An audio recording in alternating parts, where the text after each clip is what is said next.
I'm Nathaniel Colburn. I represent Hamilton College. I'm a creative writing major and I minor in computer science. And I got into the digital humanities through an interest in video games and in studying video games seriously as art forms, as forms of social criticism, and not just things that you go and mindlessly have fun on. What are you working on video games related projects now? Right now, I am basically playing video games and thinking. I am assigned a few games to play, and I will play them and I'll kind of record my reactions to them and my thoughts on them, and kind of do like a close reading of them, as just as you would like a book or a poem. So. How? Sorry, I really can't deal with that That's all echoey good. thing. How do you hope to, or what do you hope to do with the interest in video games that you have? Is there a project that you'd like to work on? Things that you want to do? Do you want to like develop video games? Where are you hoping to go? That's what I'm hoping to find out through this. I've always had just kind of an interest in them. I've played a lot of video games, and I think that the current state of them is they kind of suck you into them and waste a lot of time. So they're kind of designed to keep you playing them and to get you addicted. But I also think that they can be a force for good and can enhance real life instead of trapping you in a virtual game setting. What are some of the games that you've been working on? I played the Stanley Parable a couple days ago. Did you play the Stanley Parable? Yeah, Okay. pretty entertaining. Yeah. That one was pretty cool. You are, or maybe you aren't, a man named Stanley working in an office, or maybe you aren't working in an office. And you kind of just walk around the office, and the narrator kind of narrates what you're doing. And it's just this very strange experience where you don't know whether you have control or not in the game. And you kind of I just explore all these paradoxes. That's pretty sick. In the games that you've been studying and like the close readings you've been performing, are there certain similarities that you've noticed, or all of the games, do they have any like common thread, or are they all useful in different ways? They're all pretty useful in different ways. The ones that I've played for the DHI so far have had pretty different mechanics and pretty different methods of storytelling. But I think they all do, the ones that I've all played have all done a really great job at what they've like set out to accomplish. And it's been great to see like a variety of games, and to see the various levels and various things you can do with them. So, do you think, these video games are probably going to be part of a curriculum at some point. Do you think that DH at Hamilton is well incorporated into the curriculum? You said that you were in computer science. Like, has it kind of reached that far, or? No, it hasn't. I don't think that DH is that well incorporated. It seems, I think there is a DH class, a couple of DH classes you can take. There's a major, right?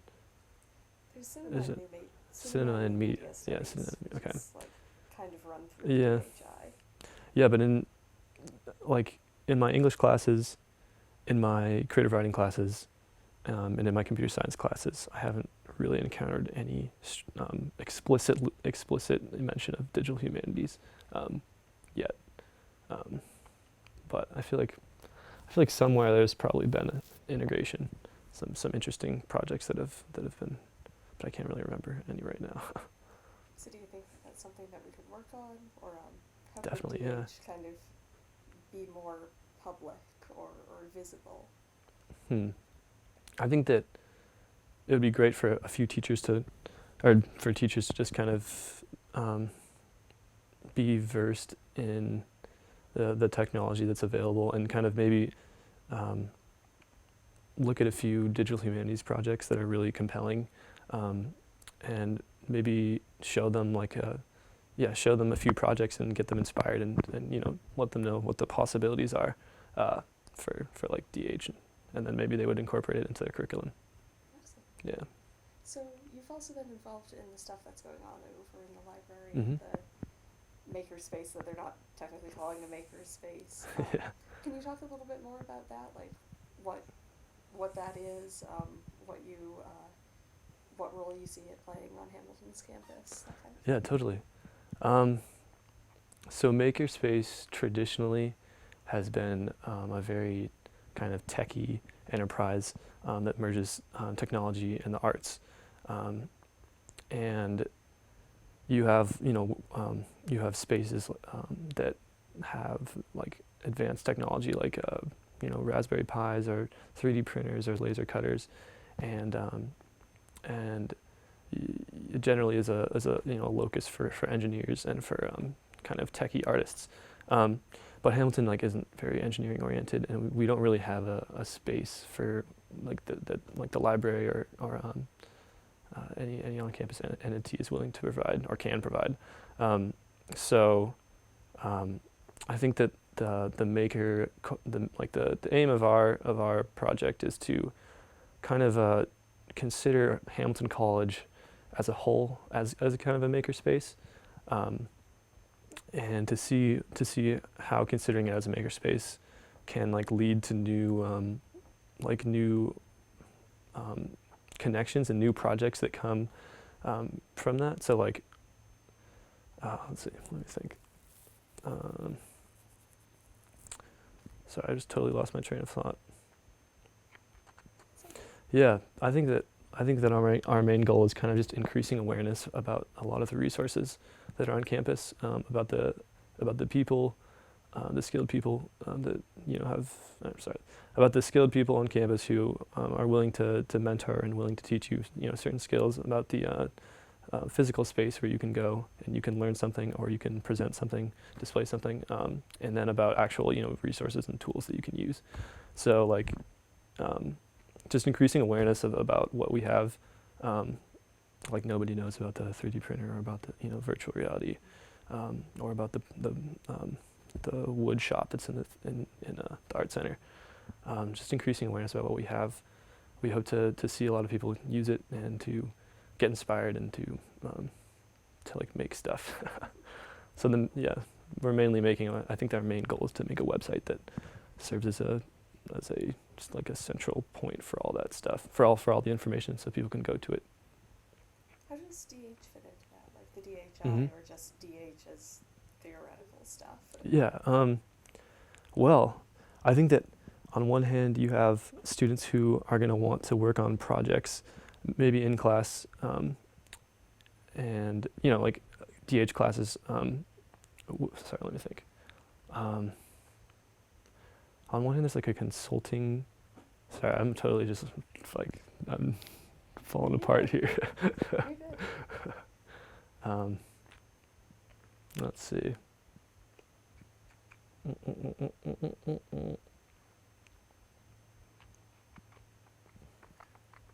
mean, I think there's always the aspect that the DHI and this makerspace are both offering resources.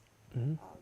Like you said, people might be in classes that haven't really considered certain kinds of projects because they didn't know that they were available.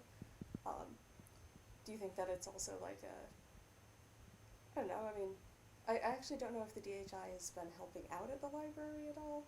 I mean, we did that tour through, and I didn't even know that we had 3D printing and stuff. Yeah, I think they've been relatively separate from each other so far. Even though I think that the library has been more focused on educational design and mentoring students and mentoring teachers on how to design courses and how to learn certain skills. And the DHI has been focused on research and projects. It seems so. Do you think the two of them could come together? Definitely.